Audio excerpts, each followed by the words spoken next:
একটা মাহফিলে আমি একজন মুরব্বী মানে বয়স্ক মানুষ মাহফিল থেকে বের হয়ে যাচ্ছিল, তো এটা আমি কখনো অ্যালাউ করি না যে আমি যতক্ষণ আলোচনা করব সবাই থাকতে হবে, একজনও যেতে পারবে না, কারণ আমার বিক্ষিপ্ত কথা তার কাছে বিক্ষিপ্ত একটা মেসেজ যাবে, কিন্তু আমার পুরোটা আলোচনার ভিতরে কিন্তু একটা মূল থিম থাকে।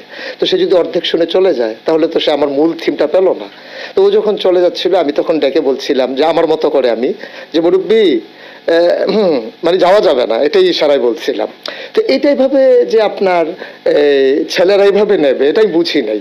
তো এটার ভিতরে ওরা একটা আনন্দ খুঁজে পেয়েছে, এবং সরকারের বদল হওয়ার কারণে এখন যে সমস্ত মানুষগুলো মুরব্বীর কাতারে ছিল যারা যখন পালিয়ে যাচ্ছে সেখানে ওই কথাটা চলে যায়, এটা যায় প্রসঙ্গক্রমেই যায়।